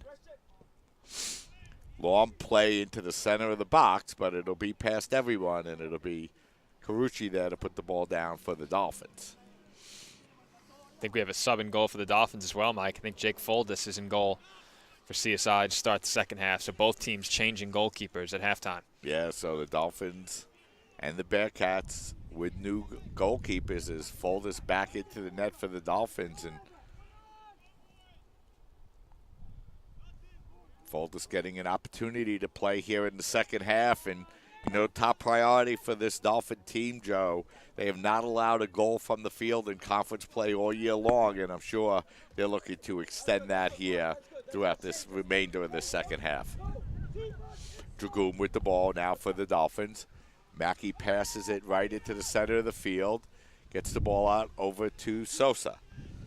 Sosa now looking to work past a couple of Bearcat defenders, unable to do so, but now Dragoon comes away with the ball. But good pressure now by the Bearcats in midfield as they're doing a little bit better job pressuring the Dolphins in midfield as Navarro tried to break through. He was unable to do so, but the breakout pass is going to be stolen away by Lehman, cut out nicely, and fed to Navarro.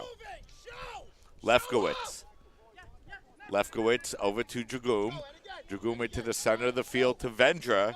Now the Dolphins work the ball back to Condi, out over to Lehman. And Dolphins doing a good job all game long, Joe, able to string together a series of passes. Well, we highlighted the Dolphins passing back in the first half. I mentioned how good it's been in this game, and it's really kept the Bearcats off balance, forcing them to recover very quickly on defense. And in many cases, they haven't been able to. A big reason why the Dolphins have a 4-goal lead. And here come the Dolphins in a little bit of space, feeding it out over to Navarro, but the flag goes up, and offsides is called.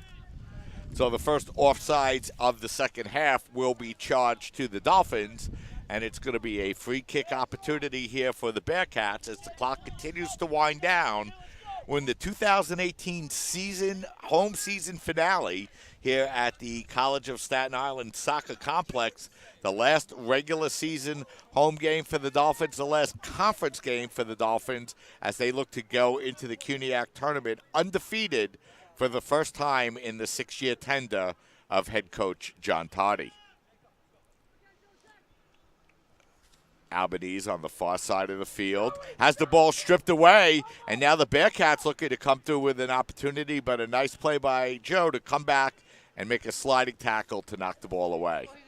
We've seen Baruch forced to make a few recoveries on defense. A good recovery there by Joe Albanese after the initial turnover, making a nice sliding tackle to win possession back for the Dolphins momentarily. The ball is going to be played back now by Green, but once again the Dolphins step up and come away possession of the ball. We're going to have a hard foul in the midfield, and it'll be a free kick for the Dolphins right at midfield. As the clock continues to wind down, we're just over 31 minutes remaining here in this second half as Alex Sosa was a little shaken up on the play, but he's okay. The clock has stopped, so let's see if the official will just restart without forcing Sosa to come off the field. It appears he will, as the Dolphins will line up for the free kick. Heading towards 5 o'clock here in the afternoon, and you can feel the temperature starting to drop a little bit, Joe, here at the CSI Soccer Complex. It's really all come down to cloud coverage, Mike. If the clouds are able to obstruct the sun and shade us, it has been very cool out here, and I'm sure the same goes for the players out there on the pitch who right now are standing in the sunlight. As that ball is fed over to Goldberg in the center of the field, Goldberg's pass rolls past everyone until Vendra retrieves it at midfield and feeds it out over to Lefkowitz. Lefkowitz taking the ball from the near side over to the far side. Now a nice cross into the center of the field, but it's going to be Breslav there to make the play for the Bearcats. So good idea that time by the Dolphins, but the pass a little bit too far ahead. And Elliot Breslav, the 6'2 sophomore, makes the play for the Bearcats. As the Baruch looks to play the ball down, it goes off a Dolphin defender, but Minchik not there to make the play, and now the Dolphins able to retrieve and feed the ball up to Dragoon. Dragoon working the ball up over to Condi, back to Dragoon. As the Dolphins playing with the ball in the center of the field, and now it's Condi. Dolphins content to pass the ball toward the back line and now look to attack. Dragoon feeding it up to Lefkowitz. He's been flying all afternoon long. Lefkowitz pass it to the center of the field to Sosa. He gets it back to Lefkowitz. Lefkowitz spinning, shooting, and that's blocked nicely that time by the Bearcat defense, as that was Goldberg with the block on the Lefkowitz shot. Lehman with the ball. Lehman rolling it back to Albanese as he'll bring the ball up toward the center of the field. And once again, Joe, the Dolphins now finding themselves with a little bit more space as the Bearcats forced to retreat defensively, and that's really giving the Dolphins a lot of free space through the midfield. Well, the Dolphins haven't been able to exert as much pressure on the attack as we saw in the first half. A few more opportunities for the Bearcats, but none of those have translated into goals yet, and the Bearcats need several of them to get back in this game. It's Minchik once again creating a little bit of problems for the Dolphin defense, but the Dolphins able to come away with it, and now it's Dragoon with the ball. He works the ball back up over to Navarro. Now it's going to be worked on to the near side of the field where it finds its way to Lefkowitz once again. Sosa. Sosa in the midfield. Turns and works it on the near side over to Lefkowitz. Lefkowitz back heel now to Vendra. As Vendra, a nice feed to set up Salas. Salas feeding the ball forward, but just a little bit too far ahead of Condi, overlapping from the back, and we'll have a couple of substitutions, one for each side. And it will be John Como coming on for the Dolphins, replacing Joe Albanese. And for the Bearcats, it will be Jacob Gorodetsky, replacing number 18, Shane Rafferty. So a couple of substitutes here for both teams, as we have 27 minutes, 40 seconds remaining in this one. No goals here in the second half, and the Dolphins leading by a score of 4-0. Goldberg looking for a Bearcat to break free. Gets the ball up over to Munoz. Munoz feeding the ball forward up over to Foley. Now they get it back to Goldberg, who works the ball up over to Green. And I think, Joe, that might be the most consecutive passes the Bearcats have been able to string together here this afternoon. Is they have picked up their play here in the second half. It's certainly been a better second half for Baruch than it was a first half, but that's still not translating into shots on goal, and they'll need some to get back in this game, or at least build some confidence as time is really beginning to wind down on them with the Dolphins holding a 4-goal lead. It's highly unlikely Baruch can get back into this game. But as I said before, Baruch doesn't have another regular season game to get things right on the attack, and they'd certainly like to turn things around in this one and not go into the CUNYAC tournament on the heels of a shutout defeat. Yeah, you know, especially, Joe, when you look at their last 4 games, they haven't scored a goal. This is their 4th game in a row that they haven't scored a goal, and in that 5th game, they beat Brooklyn College by a score of 1-0. So this is a Bearcat team through 4.5 games, Joe, a little bit more, that's only scored a single goal, and, you know, you need more than that. And that's certainly a red flag for this Baruch College team entering the CUNYAC tournament.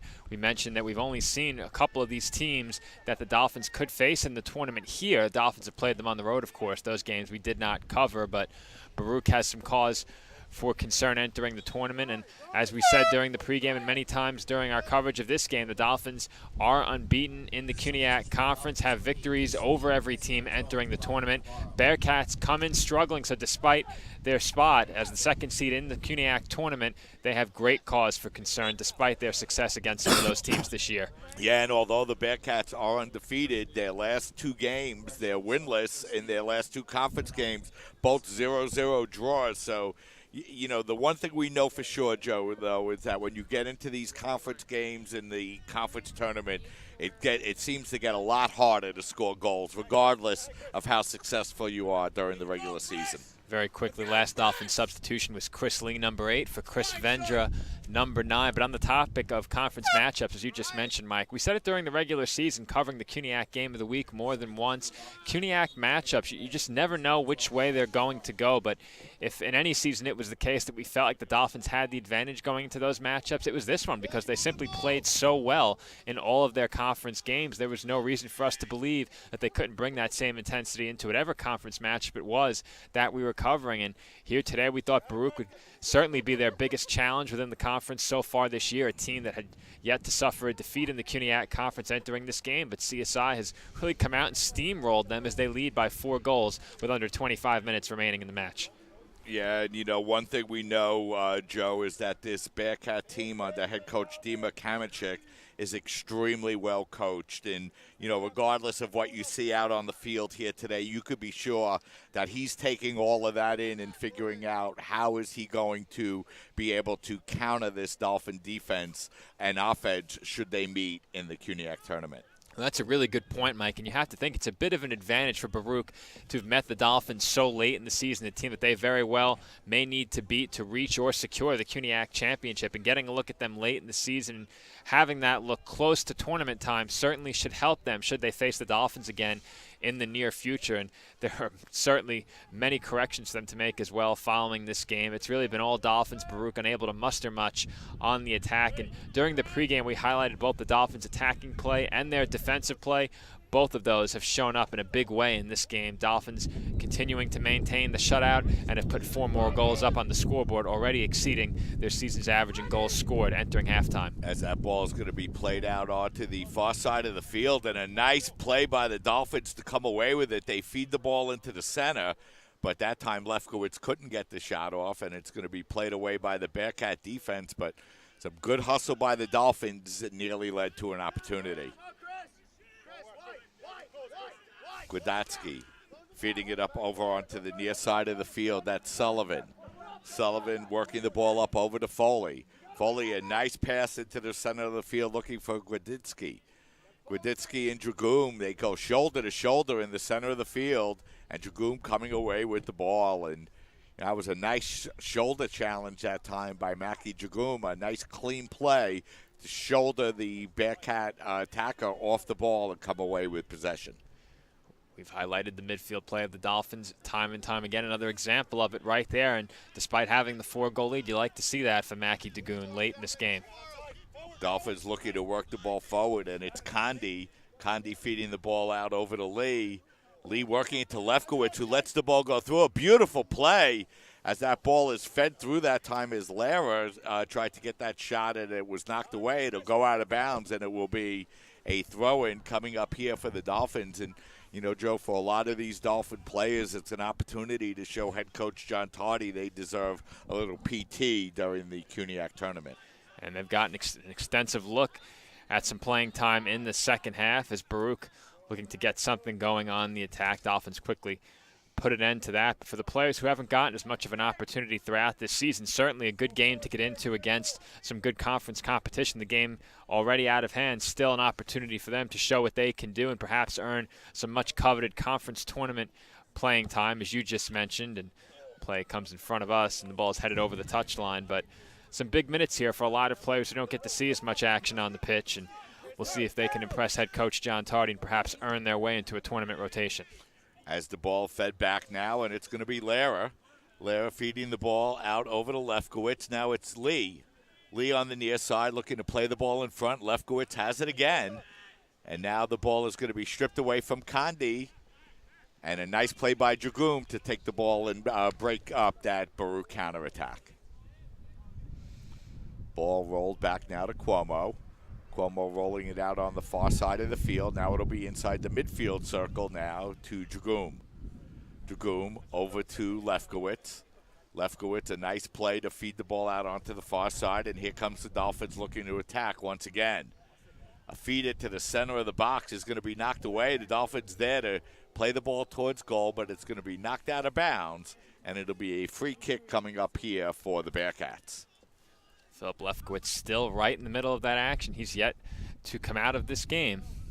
We've seen him play a lot of minutes this year and even get back into some games that were already out of hand in favor of the Dolphins, but he wanted back in to one of those early season matchups. I believe it was against St. Joe's Brooklyn, wound up scoring a goal late in that game as well, right in the middle of the attacking play there on that last sequence.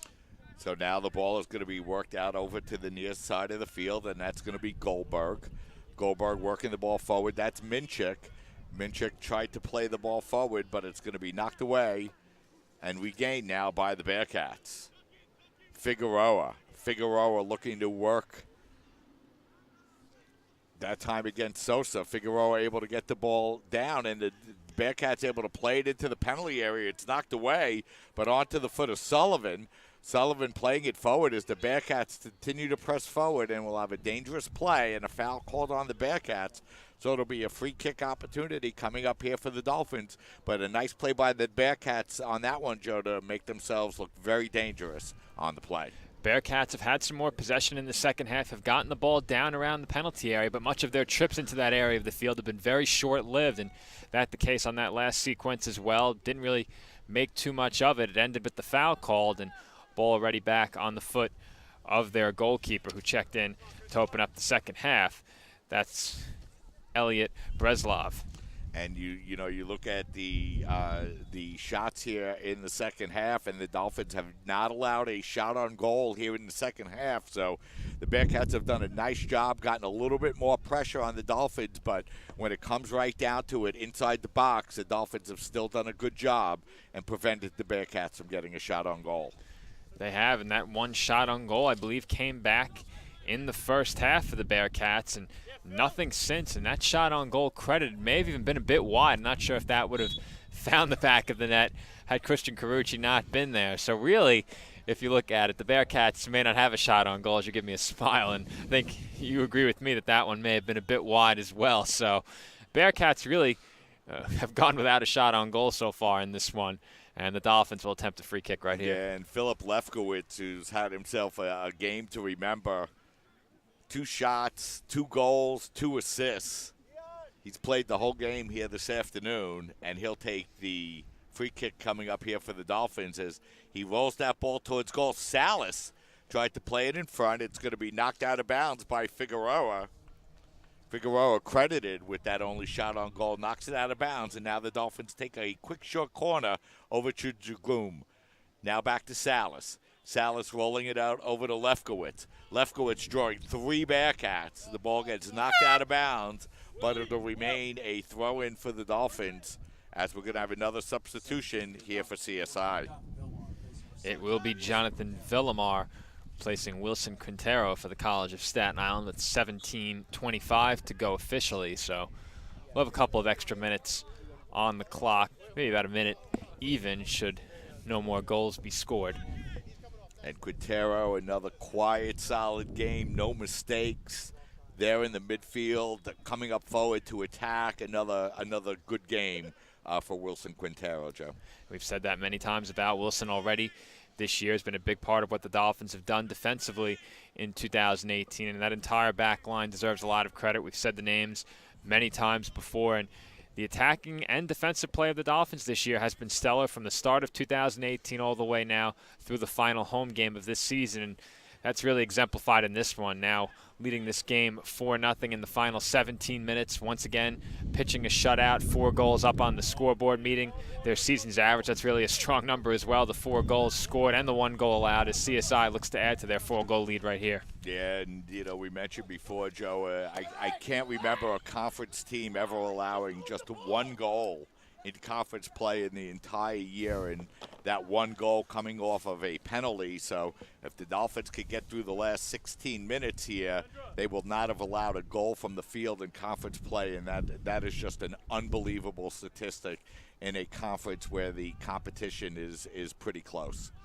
We've seen a lot of close games over the years in the CUNYAC Conference played here at the CSI Soccer Complex, many more on the road, some of which you've been able to cover, others that we haven't, as CSI threatening to score once again right there if that ball gets through. But this year, a lot of these conference home games haven't been that close. We mentioned some huge wins over Medgar Evers, a 5-0 win that on the road. So the huge win, 5-0 over John Jay here at home, and a big 16-1 win over York.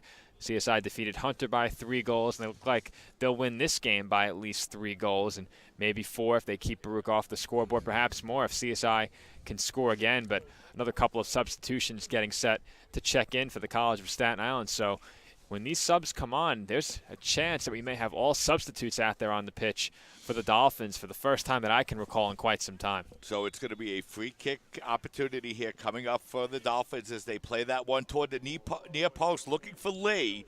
The ball's going to glance off his head and go out of bounds, so it'll be a free kick here as we're inside of 15 minutes to go, and a pair of substitutions coming up here for the Dolphins.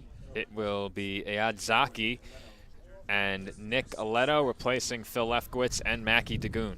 And one of the things that, doesn't necessarily get talked about a lot, Joe, but is really such a huge part of this Dolphins' success is the number of players that the Dolphins have on this team and the number of people that contribute really allow the Dolphins to practice fully.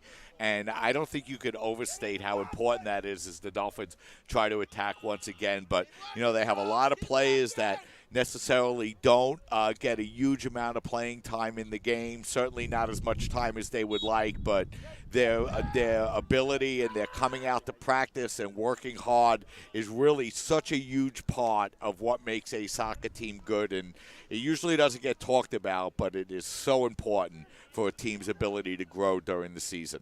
And that work has certainly paid off, as we've seen many times when the substitutes have come on. The level of play has not dropped significantly, if it has even dropped at all.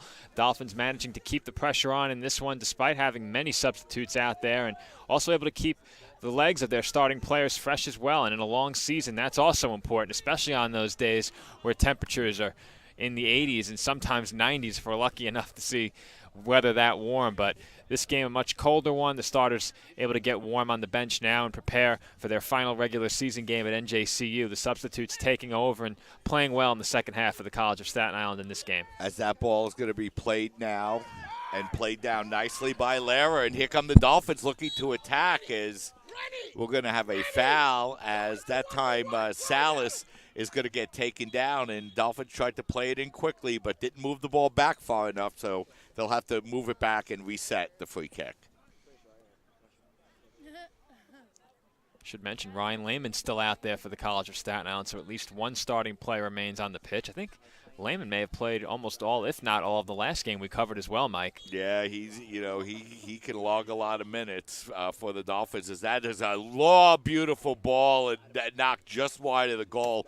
Another great free kick taken that time by the Dolphins, but the shot goes just wide. I think it was Lehman who got a foot on it, almost earned himself a goal right there. We can't go back and get another look at it, but I think it was Lehman who crept in along that far post and put it just wide. So he's earned himself an opportunity with all of those minutes he's put into this game. Unfortunately, couldn't convert on it. Nearly scored earlier in the first half as well with that shot that went just over the crossbar, so he's been active on the attack.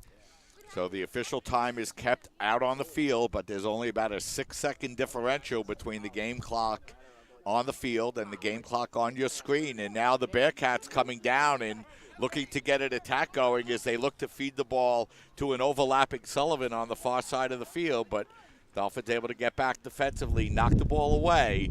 So it's going to be a throw-in opportunity for the Bearcats, a rare throw-in deep inside Dolphin territory. Phil Lefkowitz coming over to the bench, and he's had a great season, Joe, but may have had his best game of the year here in the regular season conference finale for the Dolphins.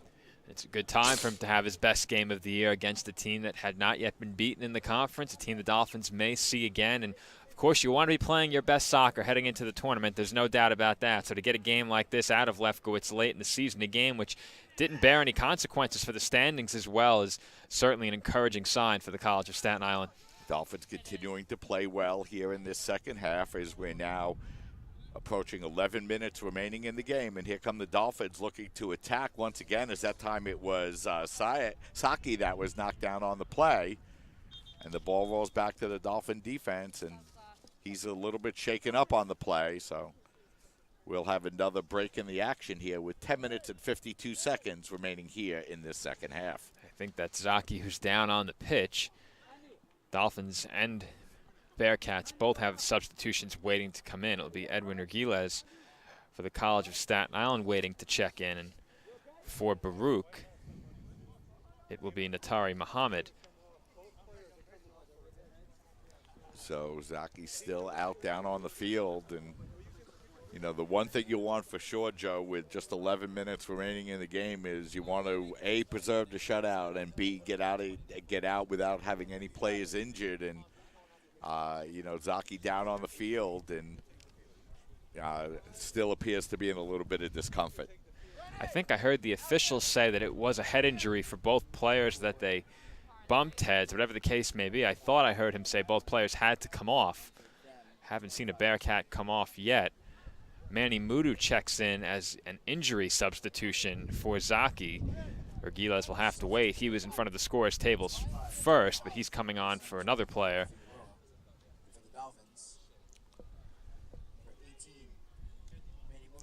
A Bearcat did come off, didn't catch who it was.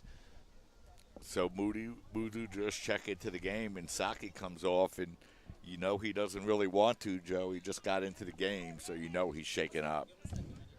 He's taking some space to our left, and I think the player who came off is actually right there next to him. And for the Bearcats, that is Andy Figueroa who came off. So both players removed from the game for fear of head injuries, and hopefully both of them get back in there. So we have 10 minutes and 52 seconds remaining in the final Dolphin home game of the season. The Dolphins lead by a score of 4-0, and you know, Joe, we have about 10 minutes and 40 seconds or so to kind of reflect on this Dolphin regular season. The next time we bring you a men's soccer broadcast, we'll be in the CUNYAC tournament, but it's just been really a fantastic year for this men's soccer team. And, you know, you go back and you look at the regular season schedule, and they started out with a pair of wins against St. Joe's Long Island and St. Joe's Brooklyn, and you know, and we've mentioned before, loaded up their non-conference schedule, and still going to go into the CUNYAC tournament with a record of 13-4 and 8-0 on the year. Is a big opportunity for the Bearcats as they play that one past the post. It's going to go out of bounds, and it's going to end up being a free kick here for the Dolphins. Well, you mentioned the 2-2 start for the College of Staten Island, a pair of non-conference wins,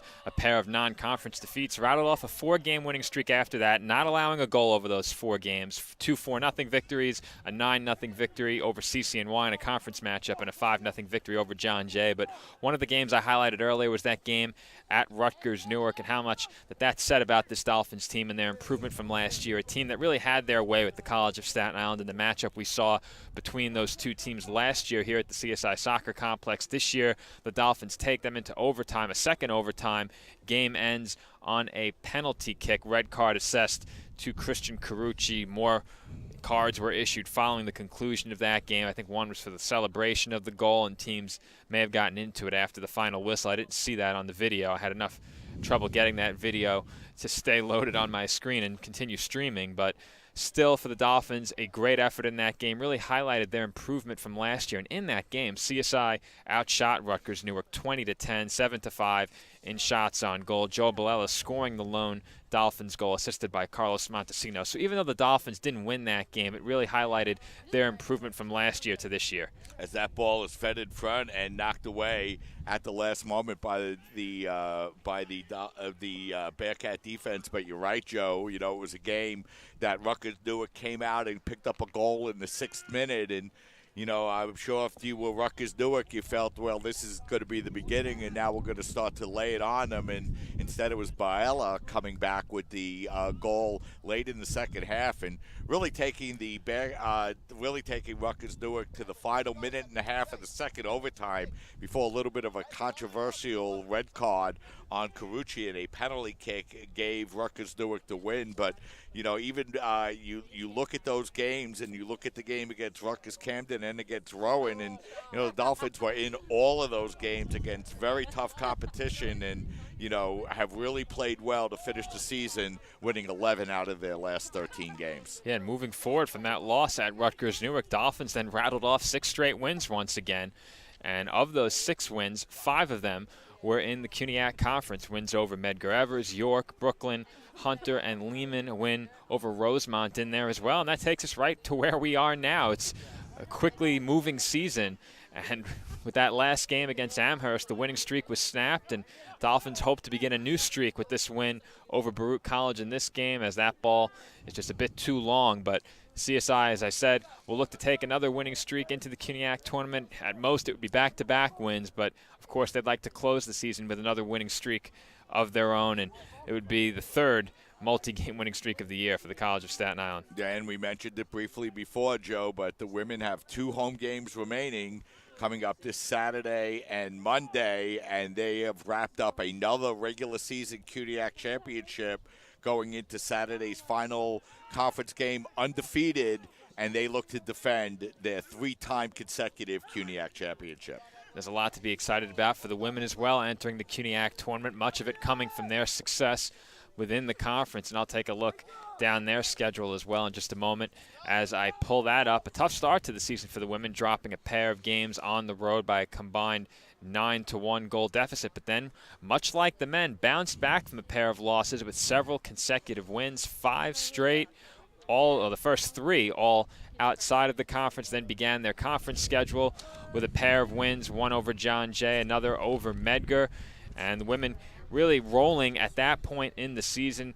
Then had a bit of a tough time after that with those 5 straight wins, then went over to Newman and lost the game there before dropping a home match as well to FDU Florham. Got back on track in the CUNYAC Conference with a win over CCNY, then dropped the game 5-0 at Montclair, defeated Lehman 2-1, and that brings us to this Saturday against Brooklyn and one more game against Rosemont, the team the men have already faced on Monday. Yeah, and you know, Joe, you mentioned a couple of those tough 2-1 losses in the middle of the season, and the Dolphins without their leading goal scorer, Samantha Laval, in those games, and Laval led the team with 14 goals coming over from Wagner College. And, you know, we were wondering going into the regular season, where were the goals going to come from? And Samantha did a good job of answering that question for the Dolphins. She certainly did, as she led the attack for the women. I'll have her numbers on the screen, or my screen, in just a moment. For Laval on the season, she scored 14 goals, still with 2 games to go, so she can add to that number.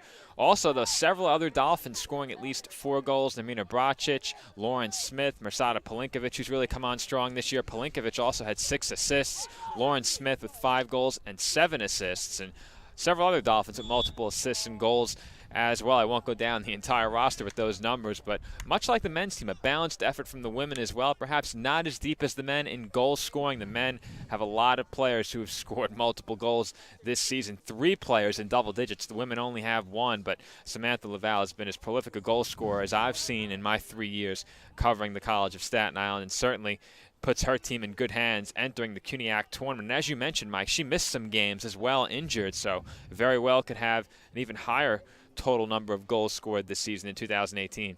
Yeah, and, the Dolphins coached by first-year head coach Brittany Caceres. And, we mentioned before, Joe, that the men's team has the advantage of being able to get a lot of players out and to be able to run full practices. And, the women's team and first-year head coach Caceres does not have that advantage, yet she's been able to get the team to play extremely well and really have been able to overcome a lot of the deficiencies that come from only having 16 or 17 players on the roster.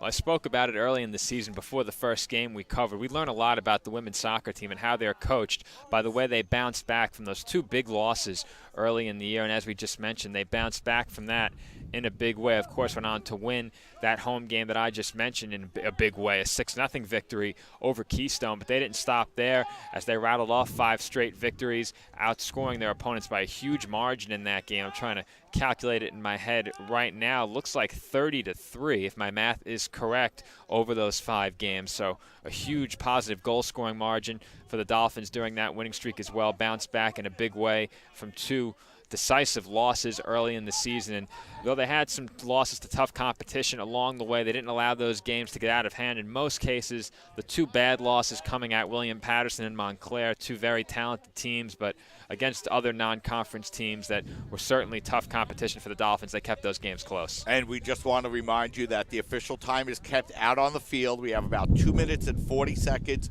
remaining in the game, so when we're at 92:40 on your screen, that will take us to the final whistle. And, Joe, here in the second half, the Dolphins came out and, haven't added any more goals, but got a lot of players in, got to look at a lot of players, got Folds in goal for a little bit, and are 2 minutes away from another shutout to finish the CUNYAC regular season. Well, much like Christian Carucci, Jake Foldis didn't get many touches in between the pipes. I'm sure the Dolphins don't have any issue with that, as this game has been all CSI really from the start. Baruch with a better second half than first half, still looking for their first shot on goal in the second half. And as you and I discussed, probably their first shot on goal for this game. The 1 shot credited on goal looked to us to be a bit wide, but either way, College of Staten Island with a great effort. And if you're Baruch, fortunately, this game, not a CUNYAC tournament game. You got to look at the College of Staten Island. We'll have a chance to make adjustments the next time these 2 teams meet. And you said it before, Mike, once you're in the CUNYAC tournament, the stakes are as high as they will get